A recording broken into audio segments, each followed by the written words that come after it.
The morning sun cast long shadows across the pristine grounds of Windsor Castle, as Thomas Mitchell adjusted his red ceremonial uniform for what he believed might be the last time.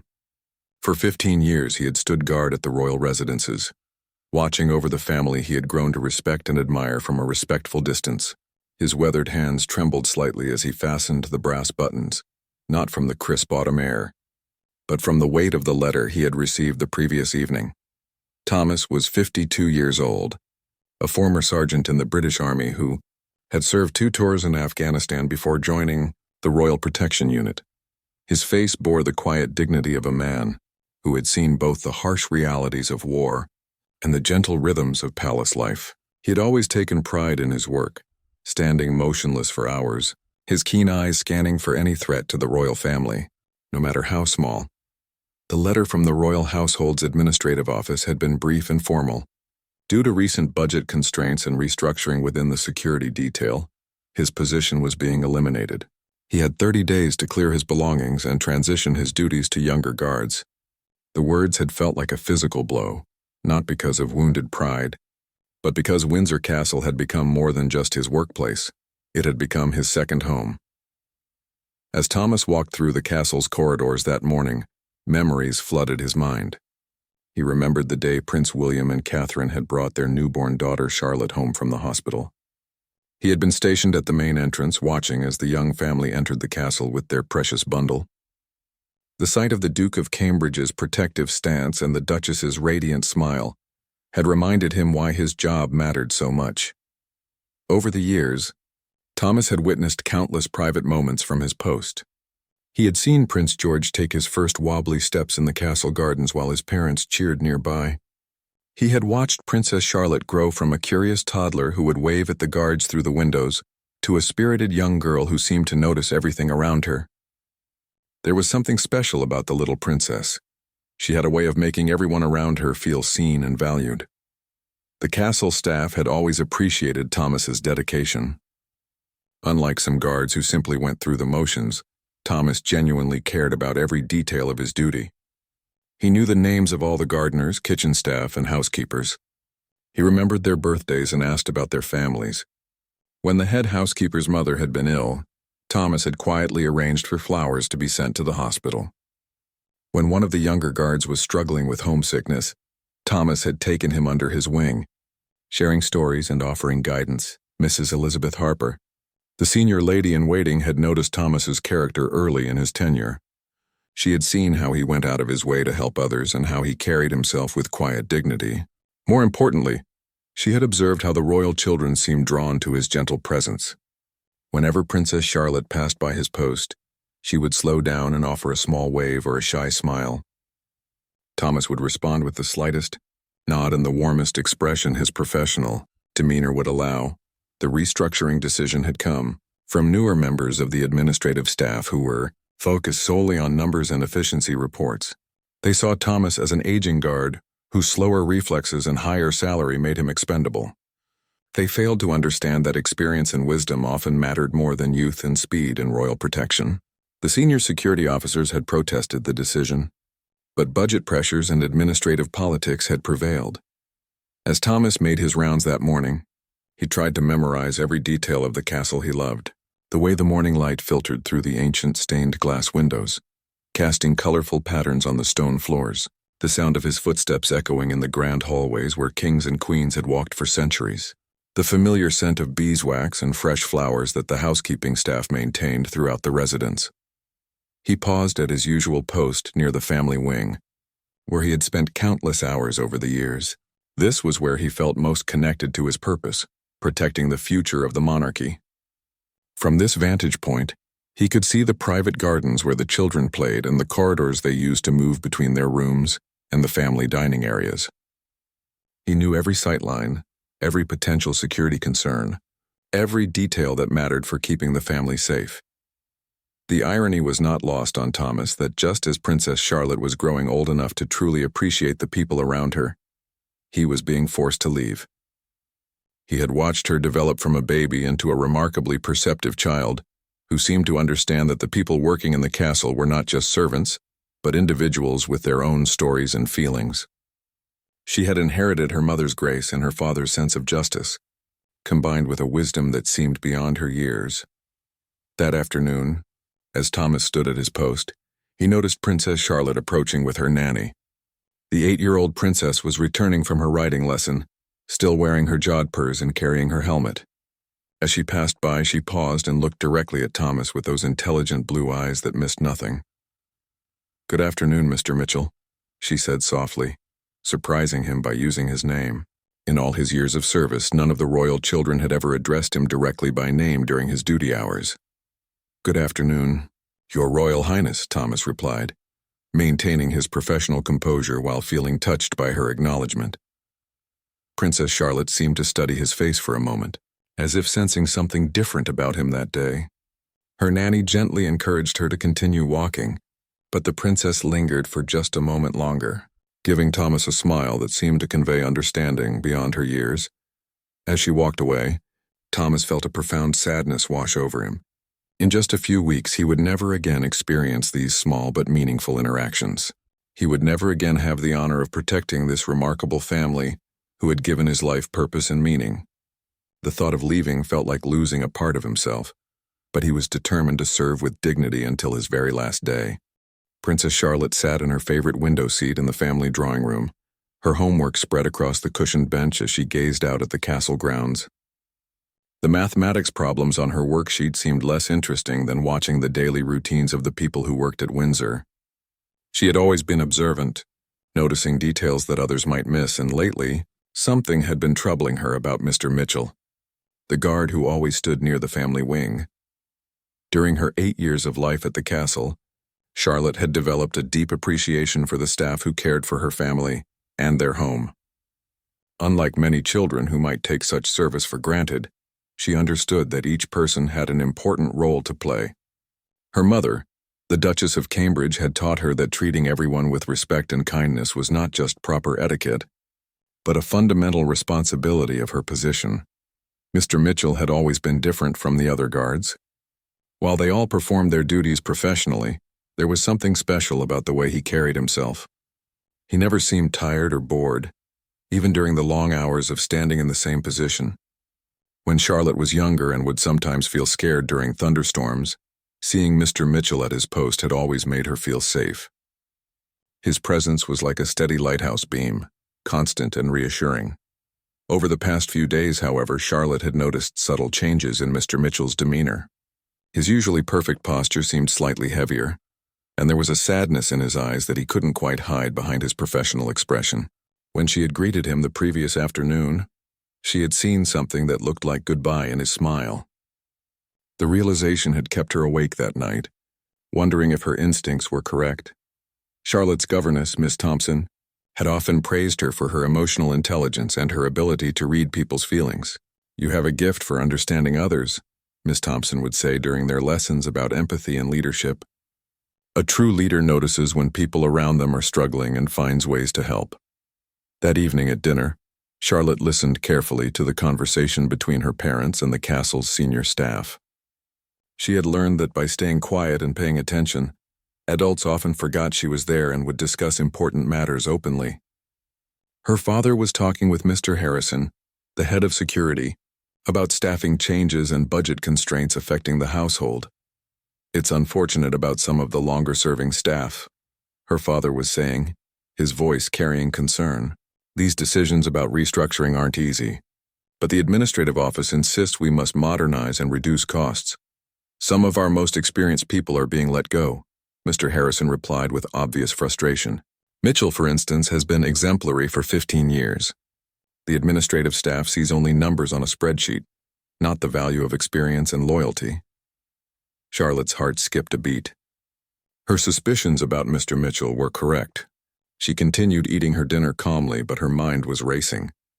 The idea that someone as dedicated as Mr. Mitchell could simply be dismissed because of budget numbers seemed terribly unfair. She thought about all the times she had seen him helping other staff members, staying late when needed, and maintaining his watch with unwavering dedication. After dinner, Charlotte asked her nanny if she could have some quiet time in her room to finish her reading assignment. Instead of opening her book, however, she sat at her small desk and began to think about what she could do. At 8 years old, she understood that she couldn't simply march into the administrative office and demand they change their decision. But she also knew that sometimes being a princess meant finding creative ways to help people. Charlotte remembered a conversation she had overheard between her grandmother, Queen Elizabeth, and her mother, about the importance of recognizing long-serving staff members. The Queen had mentioned that personal recommendations from family members carried significant weight in personnel decisions. An idea began to form in Charlotte's mind, but she would need to be clever about how she approached it. The next morning, Charlotte made a point of walking past Mr. Mitchell's post more frequently than usual. She observed him even more carefully, noting how he interacted with other staff members and how he performed his duties. She saw him help an elderly housekeeper with a heavy tray, even though it meant briefly leaving his assigned position. She watched him patiently give directions to a confused delivery person, ensuring they found the correct entrance without compromising security protocols. During her afternoon art lesson, Charlotte asked Miss Thompson if she could create a special project instead of following the planned curriculum. "I want to make something that shows how important all the people at the castle are," she explained. "Something that demonstrates why experience and kindness matter as much as efficiency." Miss Thompson, who had worked with the royal family long enough to recognize when Charlotte had a deeper purpose in mind, agreed to let her pursue this independent project. Charlotte spent the rest of the afternoon creating a detailed drawing that showed different castle staff members performing their duties. In the center of the drawing, she placed Mr. Mitchell at his post, surrounded by small scenes showing his various acts of kindness and dedication. That evening, Charlotte carefully wrote a letter to accompany her drawing.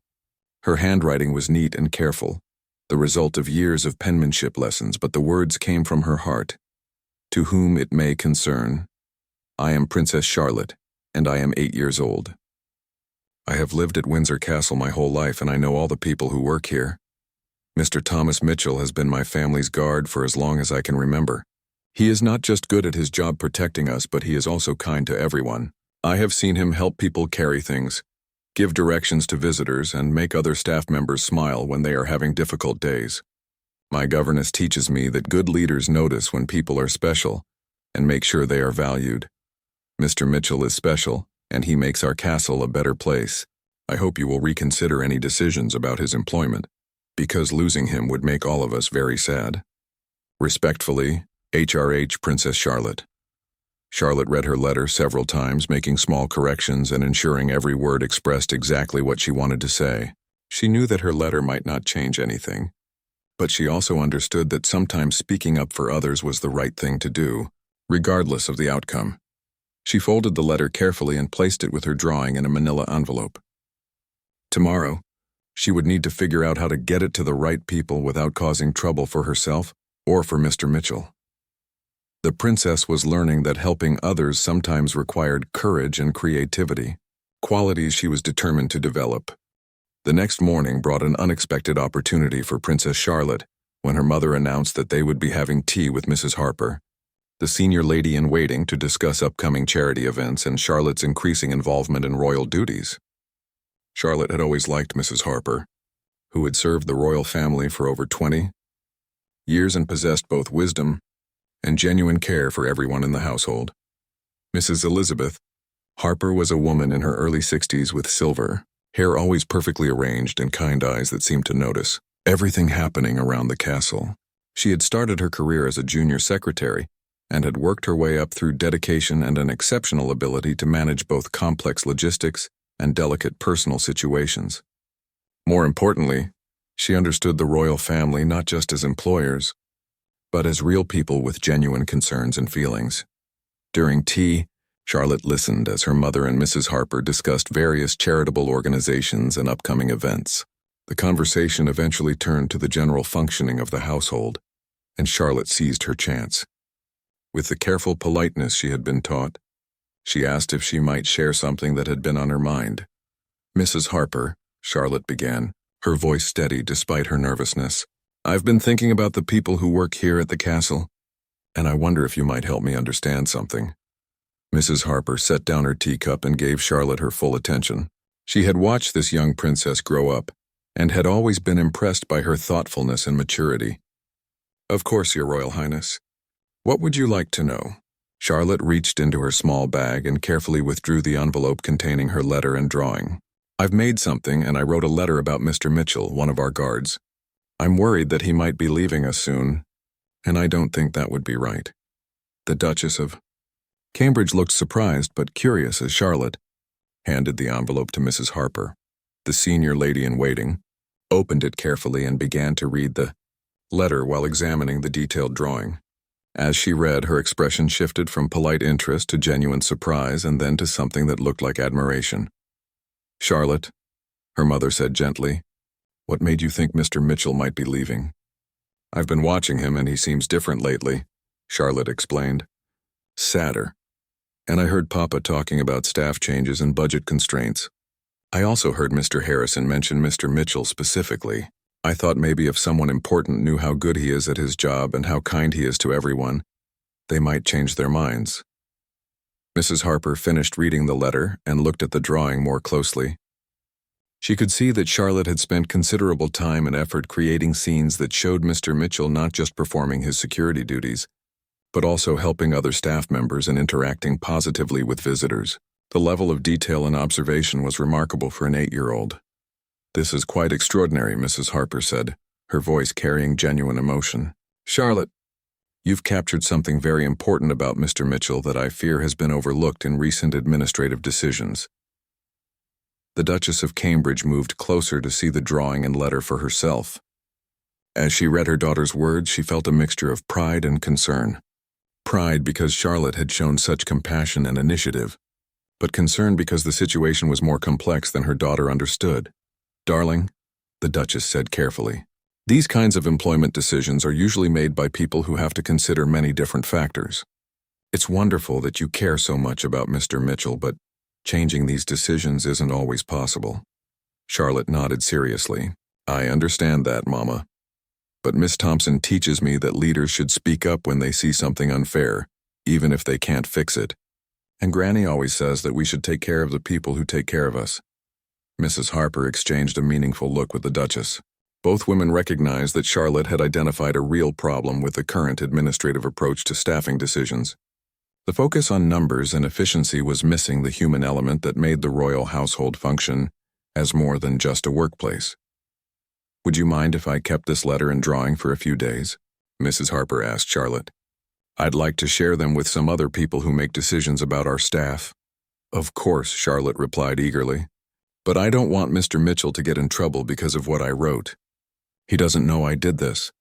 "I understand completely," Mrs. Harper assured her.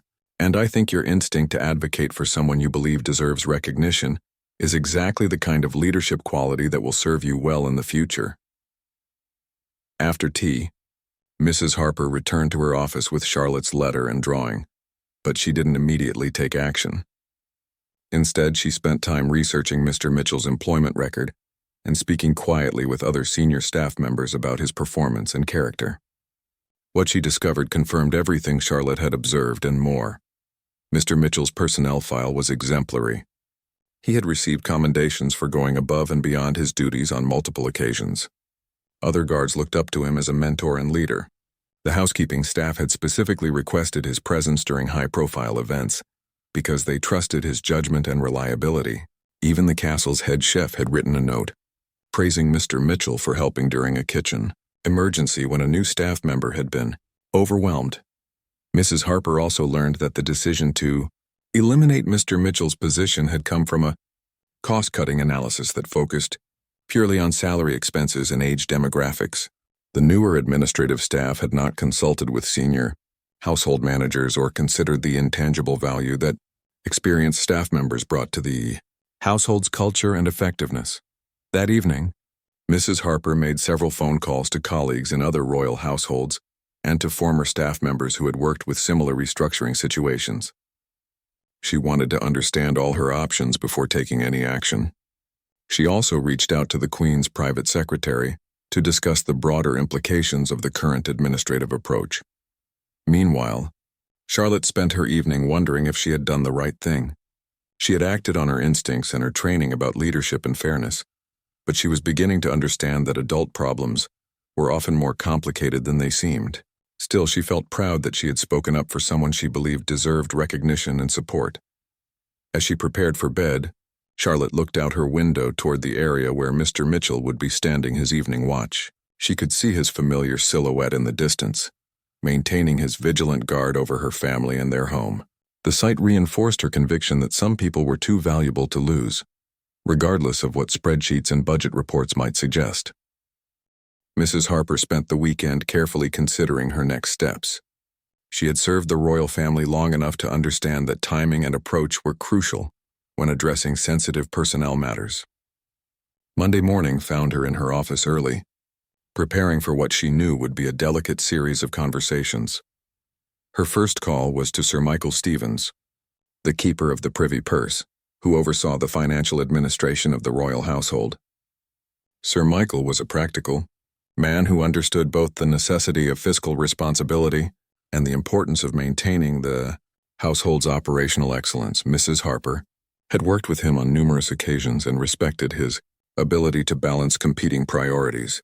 Michael, Mrs. Harper began after the usual pleasantries. I need to discuss a staffing matter that has come to my attention in a rather unusual way. It concerns one of our long-serving protection officers, Thomas Mitchell. Sir Michael's tone became more focused. Ah, yes, Mitchell. I believe his position is among those being eliminated in the current restructuring. Is there a problem with his transition? There might be a problem with the decision itself, Mrs. Harper replied carefully. I've received some information that suggests we may be losing someone whose value to the household extends far beyond his salary line item. She went on to describe Charlotte's letter and drawing, being careful to present the princess's observations as insights rather than demands. She also shared the additional research she had conducted about Mr. Mitchell's performance and the feedback from other staff members. Sir Michael listened quietly, occasionally asking questions about specific details. As Mrs. Harper spoke, he began to realize that the administrative review process might have missed some important factors in its focus on cost reduction. Elizabeth, he said finally, I appreciate you bringing this to my attention. The restructuring decisions were made based on the best information we had at the time, but perhaps we need to take a more comprehensive look at some of these cases.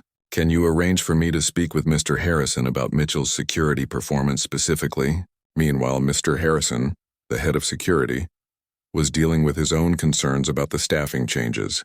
He had been reviewing duty schedules and trying to figure out how to maintain the same level of protection with fewer experienced officers. The loss of guards like Thomas Mitchell was creating gaps that would be difficult to fill, especially during high-profile events and family travels. When Mrs. Harper contacted him about Sir Michael's request for a meeting, Mr. Harrison saw an opportunity to voice his professional concerns about the restructuring. He had been reluctant to challenge the administrative decisions directly, but if there was a chance to present his case properly, he was prepared to be completely honest about the potential security implications. The meeting between Sir Michael and Mr. Harrison took place on Tuesday afternoon in Sir Michael's office. Mr. Harrison came prepared with detailed reports on each guard's performance metrics, including response times, incident reports, and peer evaluations. Thomas Mitchell's file painted a picture of exceptional service that went far beyond basic job requirements. Sir Michael, Mr. Harrison began, I need to be frank about my concerns regarding some of the personnel decisions. While I understand the budget pressures, I believe we're at risk of making changes that could compromise our operational effectiveness. He opened Thomas Mitchell's file and began highlighting specific examples. Mitchell has been involved in 3 separate incidents over the past 5 years, where his experience and judgment prevented potential security breaches. In each case, younger guards might have missed the subtle warning signs that he recognized immediately. Sir Michael studied the reports carefully. These incidents weren't mentioned in the administrative review. Why not?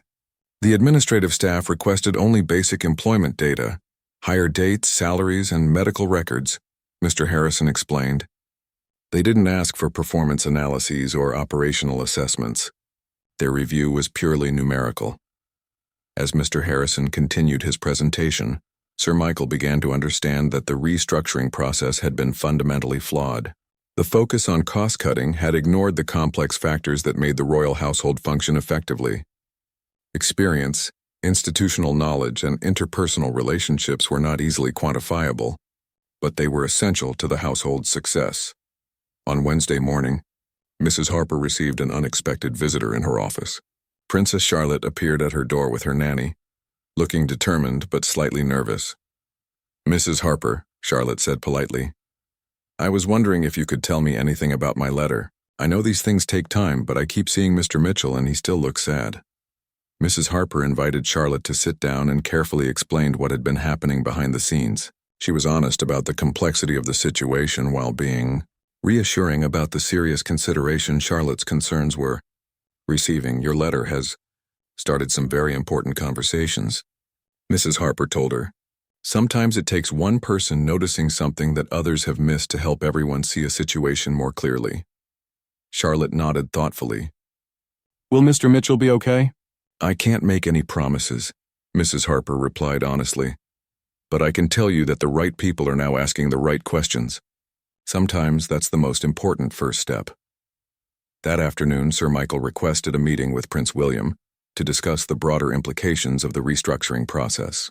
The Prince of Wales had been generally supportive of efforts to modernize the household operations, but he had not been directly involved in the detailed personnel decisions. When Sir Michael explained the situation with Thomas Mitchell and described Charlotte's intervention, Prince William's reaction was immediate and clear. "My daughter noticed something that our entire administrative process missed?" he asked, his tone reflecting both pride in Charlotte and concern about the household management. "It appears so, sir," Sir Michael confirmed. "Her observations about Mitchell's character and value to the household align perfectly with what we've discovered through our more detailed review." Prince William was quiet for a moment, processing the implications. "What does this tell us about our other staffing decisions? If we got Mitchell wrong, what else might we have gotten wrong?" "That's exactly what I was hoping you would ask," Sir Michael replied. "I think we need to pause the entire restructuring process and conduct a more comprehensive review that includes input from senior staff and operational managers." As the week progressed, word began to spread quietly through the castle that some of the staffing decisions were being reconsidered. Thomas Mitchell continued his duties, unaware that his job was no longer in immediate jeopardy. The letter he had received was still in his quarters, and he was still preparing mentally for his departure. But the wheels of change were turning in his favor, thanks to the compassionate observation of an 8-year-old princess who had refused to let an injustice pass unnoticed. By Thursday afternoon, the investigation into the household staffing decisions had expanded significantly. Sir Michael had assembled a review committee that included Mrs. Harper, Mr. Harrison, and 2 senior department heads who had been excluded from the original restructuring process.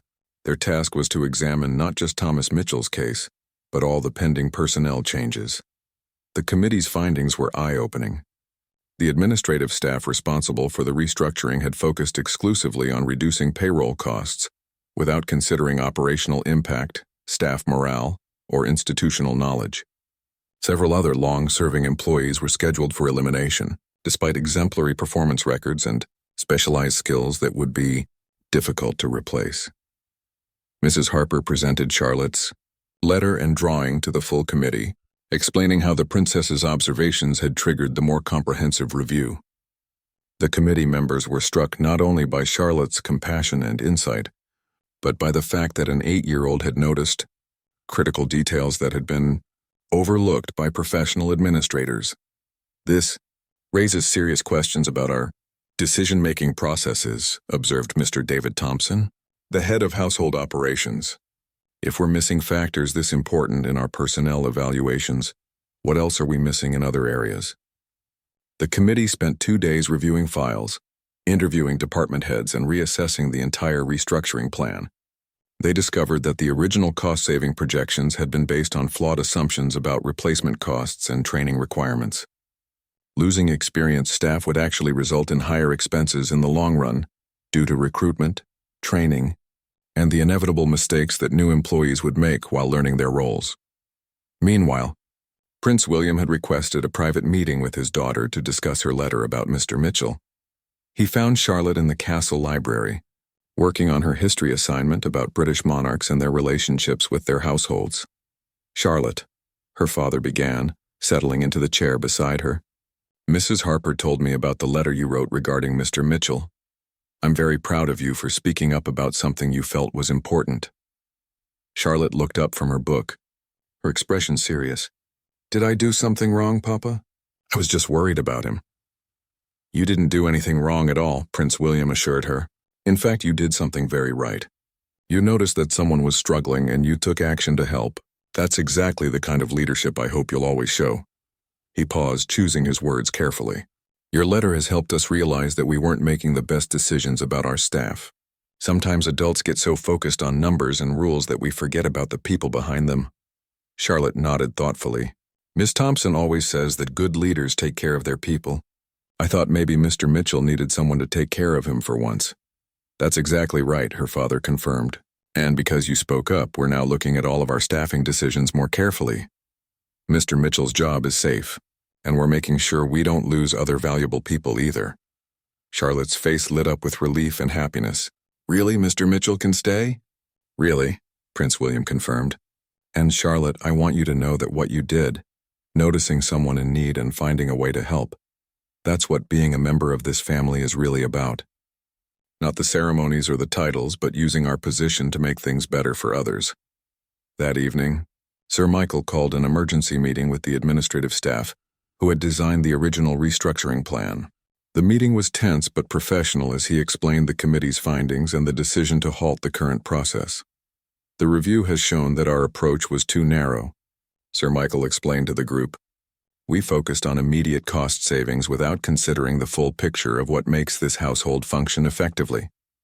We're going to redesign the entire process with input from operational managers and a better understanding of each person's actual contribution.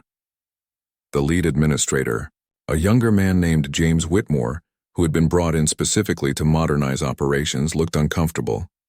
Sir Michael, with respect, the budget pressures are real. We can't simply ignore the need to reduce costs. We're not ignoring cost reduction, Sir Michael replied firmly. We're approaching it more intelligently. True efficiency comes from understanding the full value of what we have, not just cutting whatever seems most expensive on paper.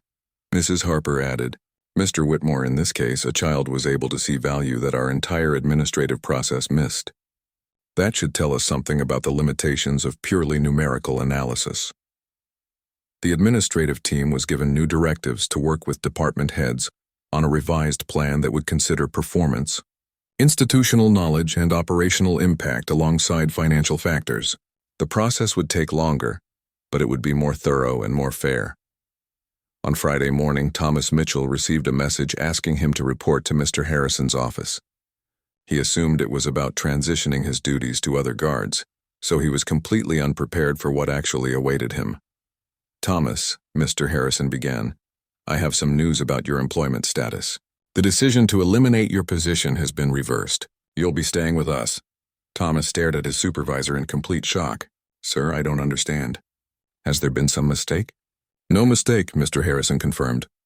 There's been a thorough review of the restructuring decisions, and it's been determined that losing someone with your experience and dedication would be detrimental to our operations.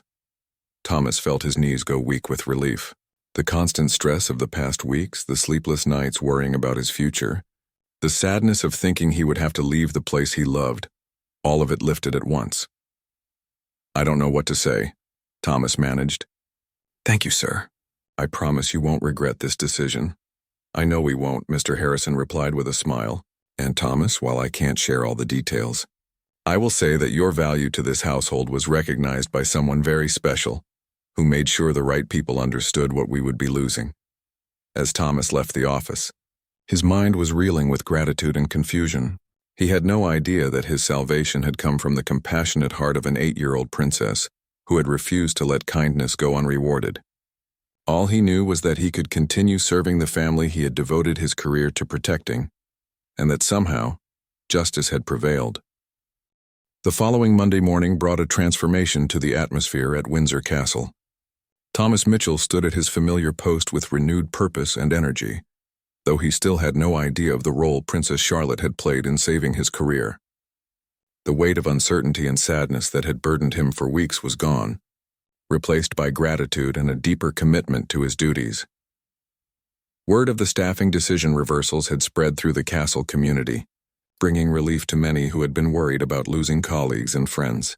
The household staff, from the senior managers to the newest kitchen assistants, could sense that something fundamental had changed in how their contributions were valued and recognized. Mrs. Harper had spent considerable time over the weekend thinking about how to properly acknowledge Charlotte's role in the positive changes without making the young princess feel pressured or burdened by the attention. She decided that a private conversation would be most appropriate, one that would help Charlotte understand the impact of her actions, while reinforcing the values that had motivated her in the first place. On Tuesday afternoon, Mrs. Harper invited Charlotte for tea in her private sitting room, a cozy space filled with photographs from decades of royal events and mementos from her years of service. Charlotte arrived punctually as always, her posture reflecting the deportment lessons that were part of her education. "Charlotte," Mrs. Harper began as they settled in with their tea and biscuits, "I wanted to tell you about what has happened since you shared your letter with me. Your observations about Mr. Mitchell led to a complete review of our staffing decisions, and I'm happy to report that his position has been restored." Charlotte's face lit up with genuine joy. "Really, Mr. Mitchell gets to stay?" "He does indeed," Mrs. Harper confirmed. "But more than that, your letter helped us realize that we weren't making decisions in the best way. We've changed our entire approach to make sure we consider not just costs, but also the value that each person brings to our household." Charlotte nodded thoughtfully, processing this information. "Does Mr. Mitchell know what I did?" "No, and we don't need to tell him unless you want to," Mrs. Harper replied. "The important thing is that the right outcome was achieved. Sometimes the best help is the kind that happens quietly, without needing recognition or thanks." This conversation marked the beginning of a deeper relationship between Charlotte and Mrs. Harper, who recognized in the young princess the potential for exceptional leadership. Over the following weeks, Mrs. Harper began including Charlotte in age-appropriate discussions about household management and the responsibilities of caring for the people who served the royal family. Thomas Mitchell, meanwhile, threw himself back into his work with renewed dedication. He noticed that other staff members seemed happier and more relaxed, though he didn't fully understand why. The threat of widespread layoffs had been replaced by a more thoughtful approach to staffing that valued experience and loyalty alongside efficiency. One morning, about a month after his reprieve, Thomas was standing at his usual post when Princess Charlotte approached with her writing instructor. As they passed by, Charlotte paused and looked at him with those perceptive blue eyes. "Mr. Mitchell," she said quietly, "you look much happier lately." "I'm glad." "Thank you, Your Royal Highness," Thomas replied, touched by her observation. "I am indeed much happier. Sometimes life brings unexpected blessings." Charlotte smiled and continued on her way, leaving Thomas wondering at the wisdom and compassion that seemed to radiate from such a young person. He had no way of knowing that she was the source of his unexpected blessing, but he sensed something special in her acknowledgement. The restructuring review committee had completed its work and submitted a comprehensive report to Prince William and the senior household management. The new staffing plan retained most of the experienced employees while still achieving necessary cost savings through more targeted efficiency measures and better resource allocation. Sir Michael presented the final report to Prince William in his private study, highlighting how Charlotte's intervention had prevented not just an individual injustice, but a systematic flaw in their decision-making process. Charlotte's letter was remarkable not just for its compassion, but for its accuracy, Sir Michael explained. Her observations about Mitchell's character and value proved to be completely correct when we conducted a proper evaluation. Prince William studied the report thoughtfully. "What does this tell us about how we should approach similar decisions in the future?" "It tells us that we need multiple perspectives, especially from people who actually work with our staff day to day," Sir Michael replied.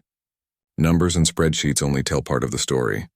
The human element, character, relationships, institutional knowledge, these things matter enormously but can't be easily quantified." The Prince of Wales nodded slowly.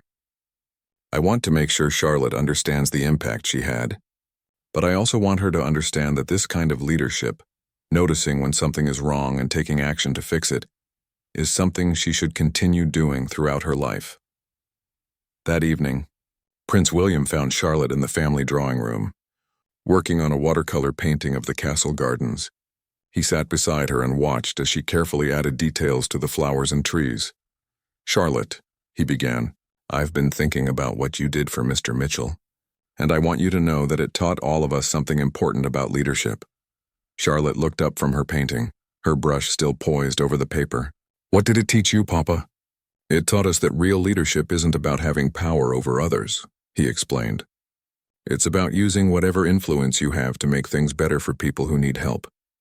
You saw someone who was suffering and you found a way to help him.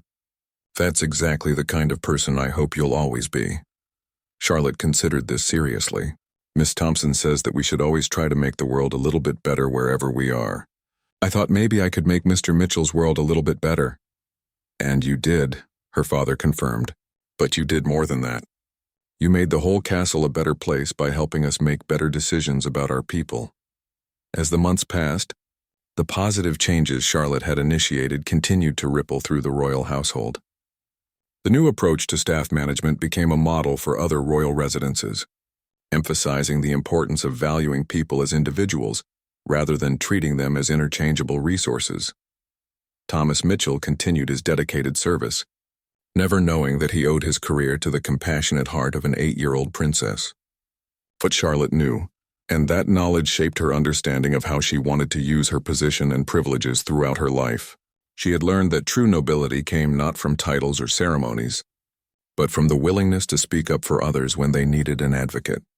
The story of Princess Charlotte and the guard became a quiet legend within the castle walls, passed down among staff members as an example of how the royal family's youngest member had already shown the wisdom and compassion that would serve her well in the years to come. It was a reminder that sometimes the most important leadership happens not in grand gestures or public ceremonies, but in small acts of kindness that change individual lives, and through them, change the world.